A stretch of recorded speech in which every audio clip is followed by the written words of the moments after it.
सुशासन बाबू, आपके माफिया राज को दुनिया ने देखा। भारत सरकार ने दुनिया में सबसे बड़े माफिया राजों का अंबलदार बिहार की सत्ता को माना है। बलात्कार प्रकाष्ठा पे, किडनैपिंग प्रकाष्ठा पे, कोई सुरक्षित नहीं। कश्मीर से भी बुरी स्थिति। आप मस्त हैं क्योंकि अपराधियों के लगभग आधे पैसे आपके राज्यसभा सांसद और कई लोगों के पास जाते हैं। उनके द्वारा ट्रांसफर पोस्टिंग होती है। पैसों का नंगा नाच है।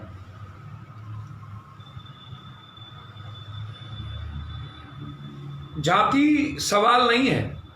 गया में घटना घटी, आप अभी तक मौन। कौन है बोलो?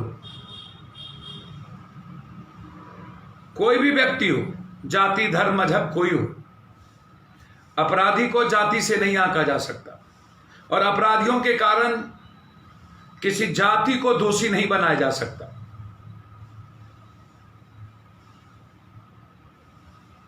और लगातार आपके विधायक,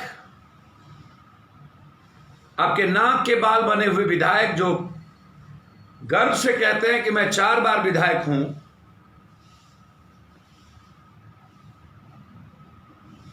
इन अपराधियों को तगमा लगा हुआ है। ये इसको गर्व होता है। मैं मानता हूं कि जाति अपने अपराधियों को, माफियाओं को, ताकतवर लोगों को ज्यादा प्रोटेक्ट करती है। इसका मतलब हम जाति को दोषी नहीं माने। जो गलत है गलत है।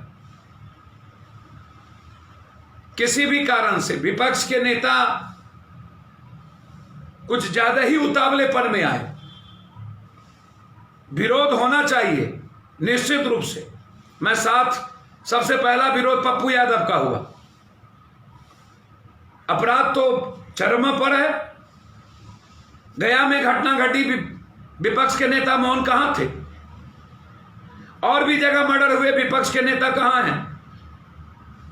स्टेशन पर बच्चे मर जाते हैं, ट्रेन में लोग मर जाते हैं, क्वारंटाइन में, वहां विपक्ष या अन्य लोगों की बारी नहीं आती। क्या हुआ? पुट्टूस घटना क्या दिया आपके फादर ने? और जब चुनाव की बारी आई तो जातीय तनाव पैदा करने की कोशिश सत्ता पक्ष और विपक्ष दोनों मिलकर कर रही। दोनों चाहता है जातीय तनाव पैदा हो, क्योंकि इसमें राजनीतिक उल्लू सीधा इन लोगों की हो सके। इन लोगों की जमीन समाप्त हो चुकी। इन लोगों के पास अपना कोई सेवा का, कोई न्याय का मतलब नहीं है।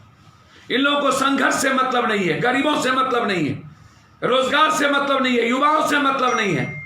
ऐसे ही उन्माद पैदा करके ये सत्ता में या कुर्सी पर बैठे रहना चाहते। नीतीश बाबू, आप कुछ भी कर लो। सुशासन बाबू, याद रखना, कोई एक पावर है दुनिया में जो देख रहा है। किस्मत के सार हो दोनों।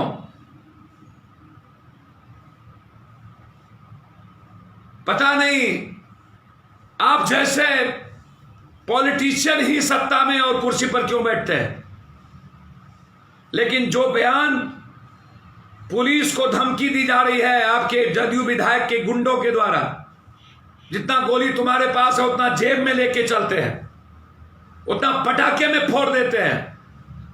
शायद उनको पता नहीं, हिटलर और नेपोलियन, चंगेज खां, रावण, दुर्योधन, कृष्ण के पास मात्र 5 लोग थे। राम वनवास में थे। इतिहास लोकतंत्र का जो है वो जनतंत्र से है। जनता से बड़ी ताकत दुनिया में कुछ नहीं। सारी गोली और राइफल बंदूक धरी रह जाएगी।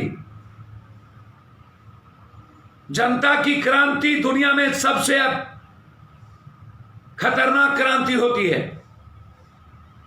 जब पेट की भूख जगती है ना नीतीश बाबू, और बेरोजगारी का आलम, और जब अपराधियों का तांडव इंसानियत पर होता है, निर्देशों पर होता है, तो फिर अपराधियों का घर जला के राख कर दिया जाता।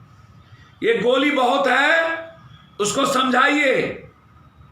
अभी कोई और होता तो आप जेल भेज दिए होते, केस हो गया होता। ये कानून का राज है, ये सुशासन का राज है। समझाइए, अन्यथा जनता निकलने नहीं देगी। जनता से बड़ा कोई नहीं, जनता सबसे बड़ी ताकत है। जनता के सामने बारूद तोप भी समाप्त हो जाते हैं। ये आजादी का इतिहास देखा गया, अंग्रेजों को भागना पड़ा, नक्सल समाप्त हुए, बड़ी से बड़ी ताकत मिट जाती है। इस अपराधी, टुच्चे अपराधियों को कौन पूछे? 2-4 47 ने देख लिया कि औकात पर आ गया, आकाश चिट्ठी की तरह गिर जाएगा। अरे जब जनता की गुच्छी लगती है ना, तो हजारों लाखों 47 दफन हो जाते हैं। जितनी आपके अपराधियों की औकात है ना, उतने एक एक लोगों के पास 47 56 पड़े हुए रहते हैं इस देश में। जरा औकात में आने के लिए कहिए, और जो वीडियो वायरल हुआ उस पर कार्रवाई करिए। नहीं करिएगा तो जनता मुंह तोड़ जवाब देगी, और ऐसे लोगों के खिलाफ जनता क्रांति करेंगे, और इसकी शुरुआत 1 तारीख के बाद से होगी। धन्यवाद।